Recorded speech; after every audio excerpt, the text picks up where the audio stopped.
Soy Fernando Díaz Villanueva. Hoy es 8 de diciembre de 2019 y esto es La Contracrónica.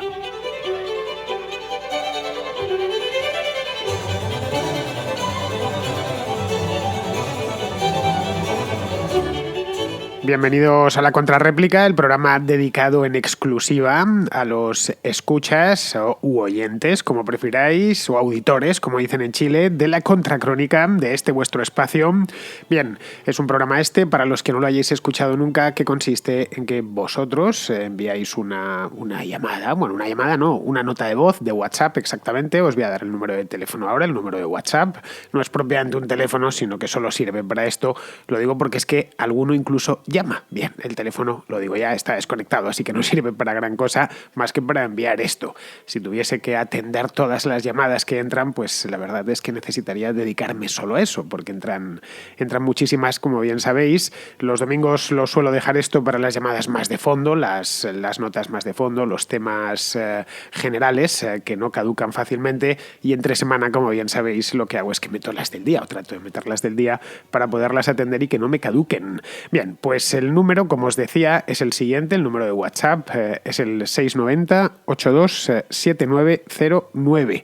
Tenéis que poner el más 34 delante para que, si estáis fuera de España, si estáis dentro, pues la verdad es que creo que da igual. Pero bueno, que no pasa nada por tener en la agenda del teléfono los teléfonos con su código internacional, porque es una cosa especialmente útil si salimos al extranjero. Bien, las notas de voz tienen que ser de 1, 2 minutos, 3 minutos si la cosa pues necesita más tiempo, pero no mucho más porque tenemos que entrar todos. Otra cosa importante, y esto os lo digo siempre, que se escuche bien, sin ruido de fondo y a ser posible con un volumen adecuado para que lo escuchemos todos, que a veces pues mientras habláis muy bajito, casi susurráis más que hablar. Muy bien, pues dicho esto, pasamos ya a la contrarréplica.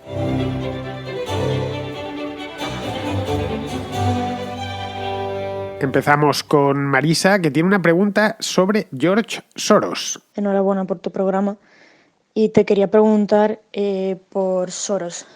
George Soros, el magnate sobre el que están advirtiendo continuamente Vox, sus dirigentes, y que está muy cuestionado por muchas personas. Mi impresión es que cada vez por más. Y te quería preguntar si realmente influye tanto como parece y como difunden, y si realmente manda tanto y dirige tanto en gobiernos y estados. Muchas gracias y a seguir casi de bien con el programa. Bueno, este tema, Marisa, ya se ha tratado en alguna ocasión aquí en la contrarréplica, pero bueno, no me importa tratarlo otra vez y las que hagan falta. A ver, Soros es un particular con mucho dinero, eso sí, y parte de ese dinero lo redirige hacia las causas que él considera justas, en las que él cree. Soros no es nuevo, tiene muchos años, lleva un montón de tiempo, pues décadas, diría yo, metido en esto, en financiar asociaciones, en financiar ONGs, etc. Él lo que terminó haciendo, a la vuelta ya de muchos años de estar financiando cosas aquí y allá, fue montar una red de fundaciones a través de las cuales canaliza todas esas ayudas, o llamémosla como queramos, es decir, a través de la cual pues hace las transferencias oportunas a las causas que él considera buenas. La red de fundaciones se llama Open Society Foundations, son varias las fundaciones que cuelgan de ahí. Y lo que cuenta aquí, yo creo que no es tanto el hecho mismo de que la Open Society Foundations exista, que fundaciones hay todas las que queramos, un montón de ellas solo en España, pues imagínate las que habrá por el mundo, sino el tema es la influencia que tiene. Bien, yo creo que respecto a la influencia que tiene, pesa bastante más el nombre de Soros, que es conocido universalmente, que el dinero que aporta. Lo suyo, para entenderlo bien, lo mejor es ir a los números, es dejarse de la propaganda y decir, bueno, ¿cuánto dinero aporta? ¿Cuánto tiene? Lo primero que habría que preguntarse es ¿cuánto dinero tiene Soros? Es decir, ¿cómo de rico es? Bien, los números son los que son, la fortuna de personal de este hombre, que es casi un nonagenario, creo que tiene 89 años, cumplirá así, creo que nació en 1930, él vivió la guerra mundial siendo un niño ya de cierta edad, él se acuerda perfectamente de la guerra, pero vamos, que no era un adulto todavía. Bien, su fortuna personal ronda los 8.000 millones de dólares. Evidentemente eso es muchísimo dinero, más del que nos podamos imaginar.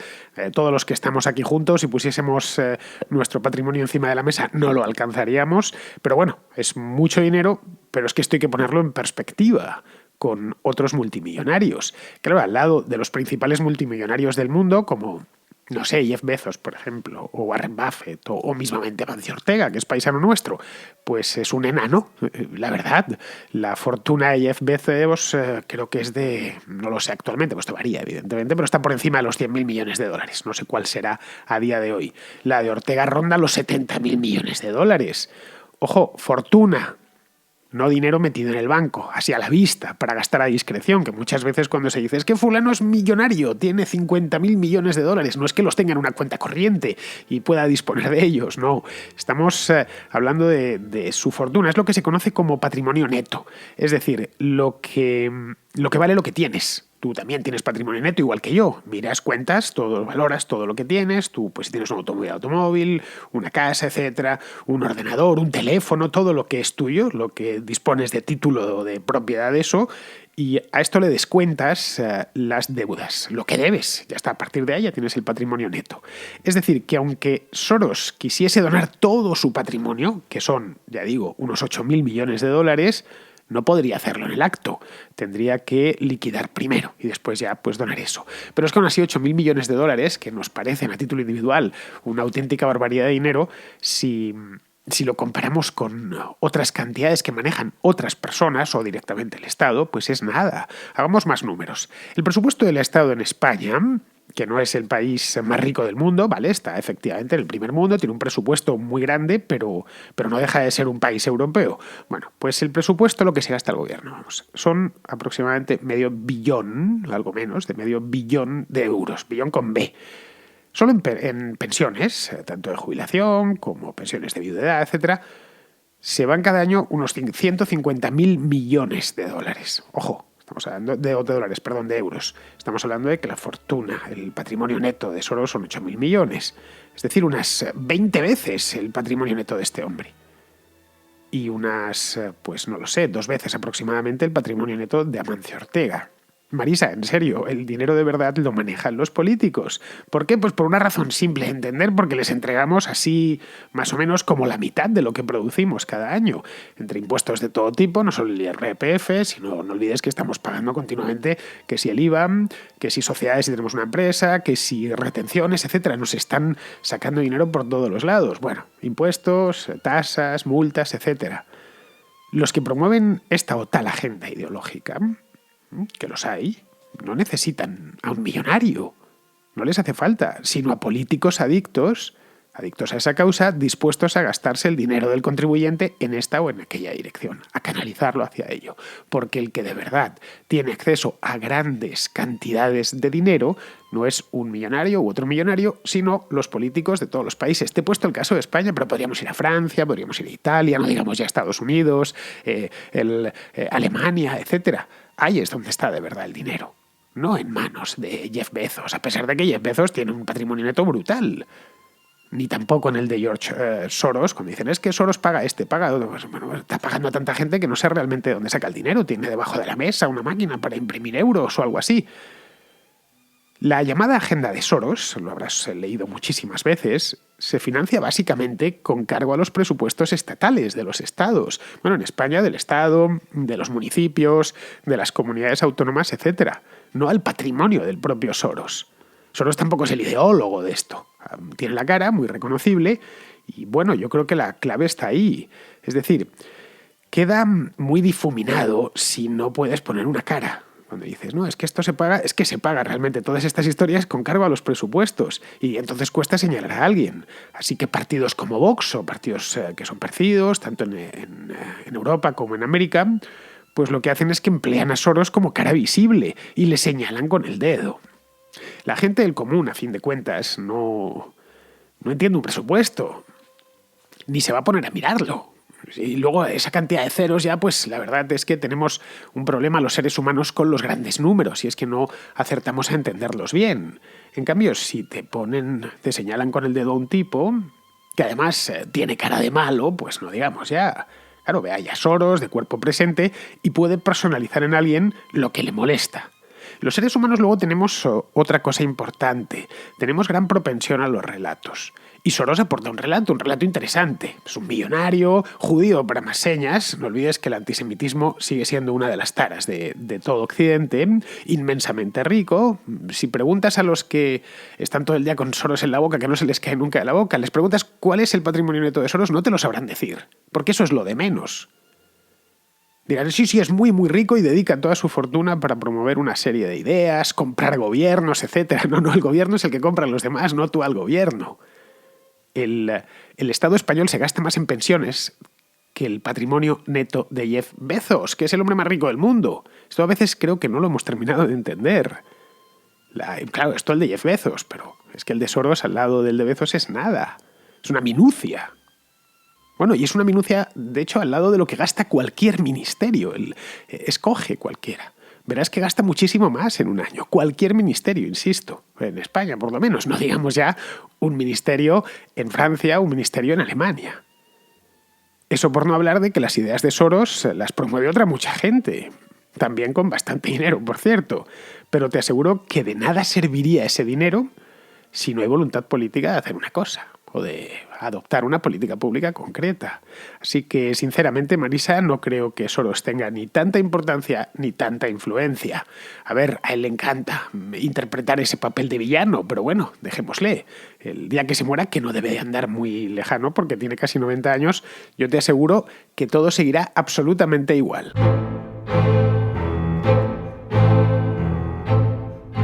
Vamos ahora con José Antonio, que tiene una pregunta sobre el FMI. A mí me gustaría saber la opinión tuya al respecto del Fondo Monetario Internacional, el Banco Mundial, este tipo de organismos.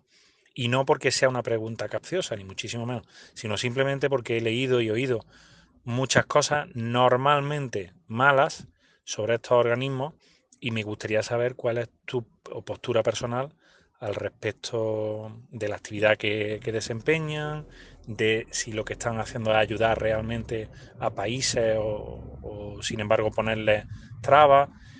De verdad que me interesa muchísimo. Me aclararía, tengo un lío mental con esto del liberalismo, el que estoy aterrizando, pero esto me ayudaría a entender mucho más.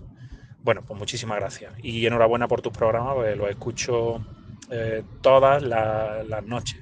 Gracias.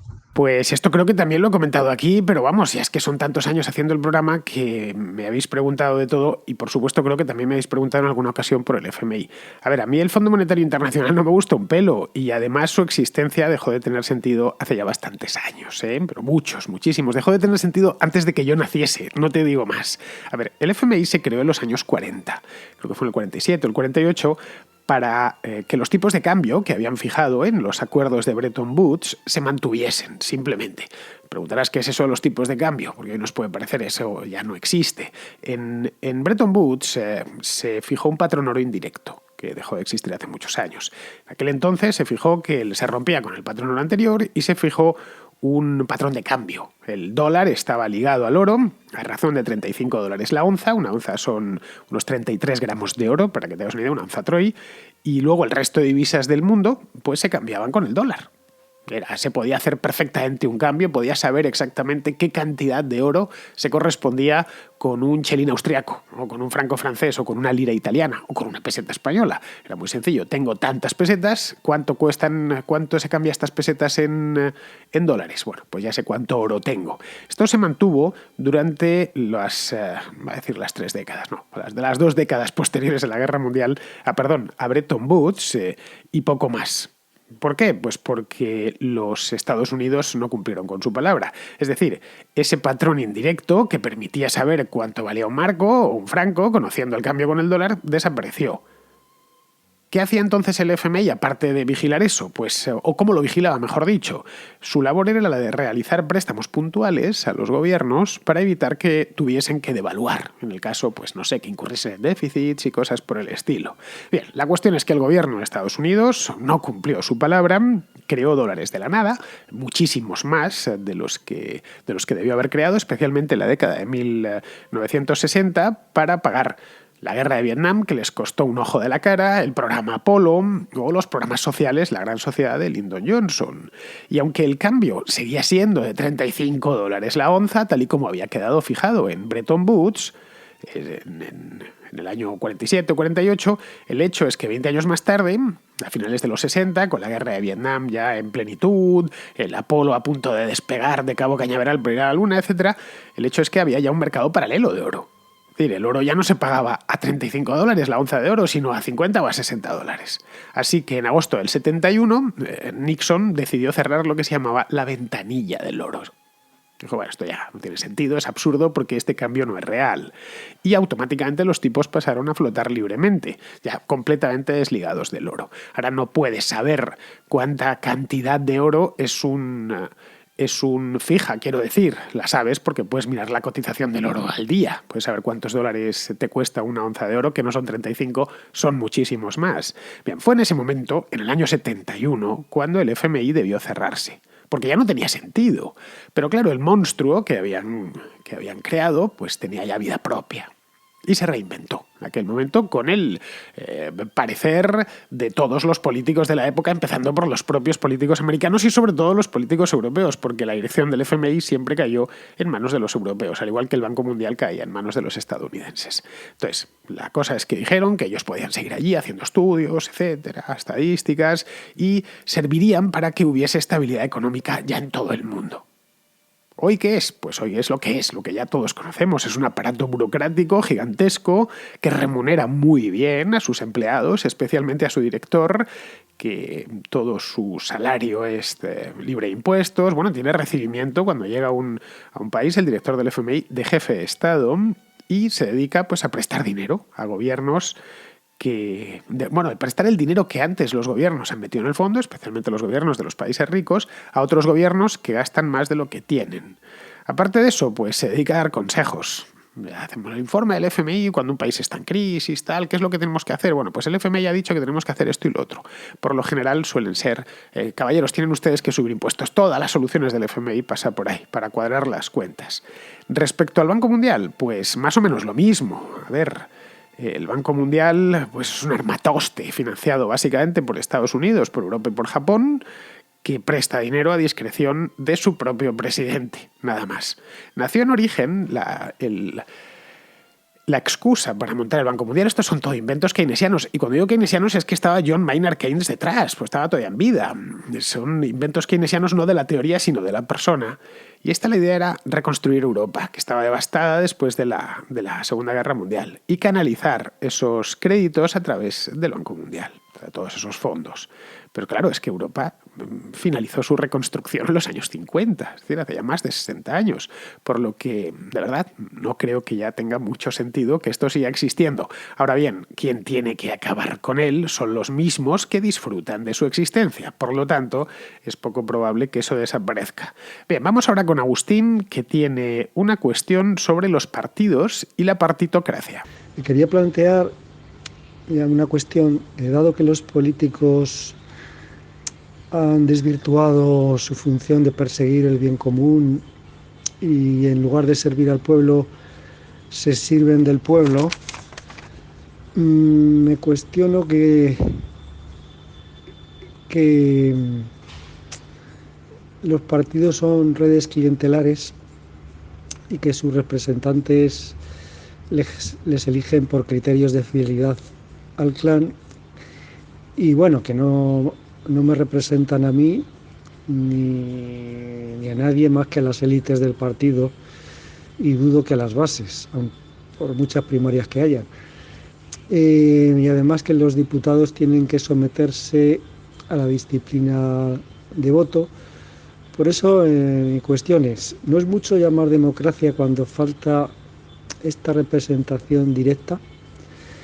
Y además que el diputado es un siervo del partido que no tiene libertad de voto como pasa, por ejemplo, con el Brexit en el Reino Unido.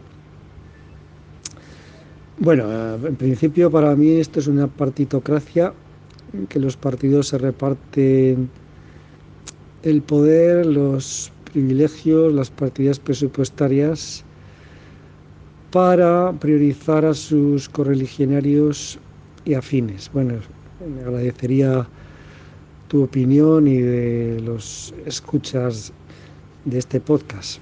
Gracias, un abrazo.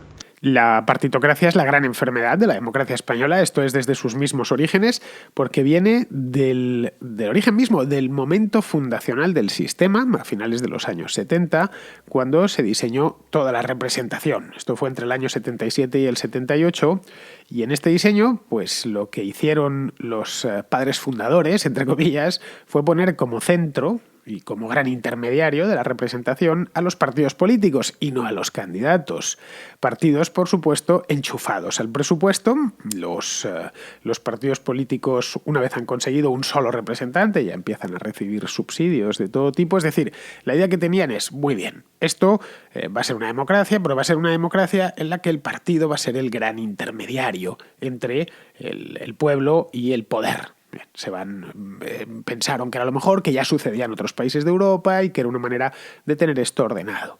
La cuestión es que funcionó de tal manera que hoy los partidos son el auténtico centro del poder. Y esto no hace falta que lo explique porque lo sabemos todos. Si consiguen representación les va muy bien, son agencias de colocación, generalmente para fracasados escolares, y bien, el tipo que se quiere dedicar a la política, pues lo que busca es un partido al que afiliarse y donde medrar, porque por dentro están organizados como sectas, en las que se debe obediencia ciega a la ejecutiva o directamente, si el líder es muy carismático y proporciona mucho poder, pues directamente al líder. Esto se vio, por ejemplo, con Felipe González, se vio también con José María Aznar, ¿no? Aparecía en un mitin y era pues poco menos que les faltaba tirarse al suelo, pero tirarse al suelo pues como en las mezquitas, ¿no? A adorar al líder. Pues normal, es la fuente de todo el poder. Los constituyentes seguramente lo hicieron para dotar de estabilidad al sistema. En el 77 había bastantes dudas de que esto pudiese funcionar, de ahí, por ejemplo, nació también la ley D'Hondt, había que fortalecer a las mayorías. Y no sé, quizás es que no confiaban mucho en el propio sistema, tras algo pues como el franquismo, que había durado tanto tiempo. Lo que sucedió pues es que dejaron una china en el zapato, que es esto de los partidos, que a todos nos molesta. No encontrarás una sola persona que le parezca esto bien, pero claro, la China no se quiere mover de ahí. Los partidos nuevos, como, qué sé yo, Podemos, por ejemplo, cuando entró en 2014, pues se quejaban amargamente de la partitocracia, no hay representatividad genuina, etcétera. Claro, hasta que llegan a la pomada y participan del festín. Entonces se acaban las quejas. Hay todas esas ideas de reforma que traían se les olvidan en el acto, lo cual es perfectamente comprensible, porque claro, nadie renuncia a un estado de cosas que le beneficia tanto, y quien tendría que reformar ese estado de cosas son los beneficiarios. Estamos un poco como lo anterior, que comentaba antes del FMI y del Banco Mundial. Pues pasa algo parecido con lo de los partidos. Bien, vamos ahora con Jaume, que plantea la diferencia entre liberal y libertarian. Buenas, Fernando. Una cosa, estaba viendo un par de vídeos sobre política en inglés y me ha surgido una duda, bueno, es una duda que siempre he tenido, o sea, nunca lo he entendido, nunca lo he acabado de entender y a ver si, no sé si tú tienes muchos conocimientos de historia, quizá me lo puedes explicar porque vaya, yo no lo entiendo. El caso es que, ¿por qué en Estados Unidos la palabra liberal es lo que aquí en Europa, bueno, en el mundo hispanohablante significa progresista? O sea, es como que utilizan para llamar a un demócrata liberal como si fuera un progresista, cuando es justo lo contrario. O sea, liberal, no, vamos, tengo entendido, quizá me equivoco, que no tiene nada que ver con el progresismo. O sea, puede ser liberal quizá aceptando las ideas progres, pero lo que es el liberalismo como tal no tiene nada que ver. Esto, Jaume, también lo hemos tratado en la contrarréplica hace ya mucho tiempo, recuerdo, ahora, pues, no sé, 2 o 3 años. A ver, en Estados Unidos el término liberal, que fue acuñado en España, por cierto, en tiempos de las guerras napoleónicas, tuvo un corrimiento semántico en los años 30 del siglo pasado, con Franklin Delano Roosevelt, que alumbró lo que allí se llama Modern Liberalism, o liberalismo moderno. Es decir, lo que en España llamamos progresismo. Llamarle a alguien allí liberal es lo mismo que en España llamarle progre, para para que nos hagamos una idea. Es por ello que en Estados Unidos es imprescindible poner apellido al liberalismo. No es como aquí, que dicen, ¿qué ideas políticas tienes? Pues soy liberal, y el tipo ya sabe a quién tiene delante. Allí no, allí tienes que poner un apellido. Se hablan de classic liberalism, que sería el liberalismo clásico, de conservative liberalism, el liberalismo conservador, o de modern liberalism, que es el que domina el Partido Demócrata pues desde hace lo menos 80 años. Luego, dentro del Partido Demócrata, los más escorados a la izquierda se hacen llamar progresistas. Y es lo que, bueno, aquí sería más o menos un comunista o algo perfectamente asimilable a un comunista actual. Entonces, las categorías políticas tienen un nombre distinto, pero las ideas que defienden son aproximadamente las mismas, aunque tengan otro nombre. Bien, pues vamos a terminar ya. Vamos con Esteban, que cuestiona la utilidad de los chalecos amarillos. Hola, Fernando. Felicidades por tu programa y un saludo a todos tus contrilivers. No sé si se dice así. Bueno, tengo una pregunta. Me gustaría hacerte una pregunta, mejor dicho. Y es la siguiente. ¿Ha servido para algo todo lo que han hecho los chalecos amarillos? Concretamente, ¿hay medidas que haya adoptado el gobierno Macron que les favorezca claramente a los franceses? Te hago esta pregunta porque tengo un compañero, bueno, yo soy chofer, tengo un compañero que habla mucho con los franceses y me ha dicho que, según él, les han subido el sueldo 100 euros a todos los franceses, no les han subido ni los combustibles, ni la luz, y muchas otras propuestas que hace que la gente esté muy contenta. Ya te digo que yo no me lo creo, pero como no tengo la capacidad de buscar los datos, y sé que tú sí, pues me gustaría que me dijeras qué es lo que ha pasado realmente para yo poder debatirle con datos, con hechos reales a este compañero. Gracias y de antemano y un saludo. Pues mira, Esteban, lo cierto es que ha servido para poner a Macron contra las cuerdas, y eso sí es verdad. Ha llevado sus índices de popularidad a mínimos a principios de año, a raíz de este año, a raíz de la irrupción de los chalecos amarillos y demás. Bajó el índice de aprobación presidencial a mínimos, se quedó en el 20%, una cosa así. Ahora ya se ha ido recuperando, creo que ahora ronda el 30 o el 35%, y también ha servido pues para que mueran 11 personas, como yo supongo que ya sabrás. No todas, como andan diciendo por ahí, es que la policía francesa ha matado 11 personas. No es cierto. La mayor parte han sido muertes accidentales. Un par de ellas creo que murieron por un paro cardíaco durante las protestas. Eran ya gente de cierta edad. Otras por accidente, mientras cortaban una carretera. Pues que cortar una carretera tiene sus riesgos, y es que un coche puede ser que no lo vea y te atropelle. Otros efectivamente ha sido a consecuencias de la represión policial, pero vamos, que es que son 11 muertos. El tema, como bien sabes, sigue en marcha. Y, ojo, lleva ya un montón de tiempo, porque esto empezó pues en el mes de noviembre de 2018 y todavía sigue habiendo manifestaciones, y hace ya más de un año. Y la verdad es que sí que han conseguido algunas concesiones del gobierno. El gobierno de Macron, por ejemplo, retiró la subida del combustible, que fue la mecha que encendió toda la protesta, y también aumentó el salario mínimo. Lo aumentó 100 euros. Y eso es todo, ¿eh? Creo que no hay muchísimo más. Tendría que estudiármelo con más profundidad, pero vamos, creo que son las dos únicas grandes concesiones que les han hecho.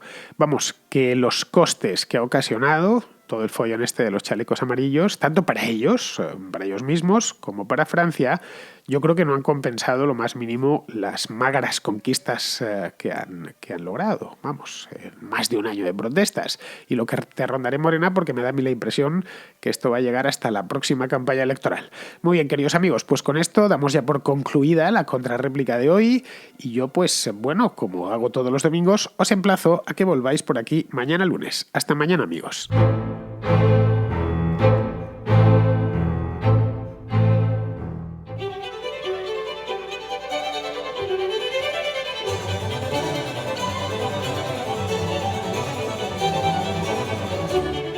La Contracrónica y la Contrahistoria son 2 programas de radio independiente que existen gracias a sus oyentes. Si te gustan, puedes patrocinarlos. Lo puedes hacer de 2 maneras, a través de patreon.com/Díaz Villanueva o instalando la aplicación de iVoox en tu teléfono y pulsando la tecla Apoyar. Solo por ser patrono podrás escuchar El Contrapunto, un programa musical distinto a todos los demás. Pero, sobre todo, hazte patrón para que la Contracrónica y la Contrahistoria se sigan emitiendo por los siglos de los siglos. Amén.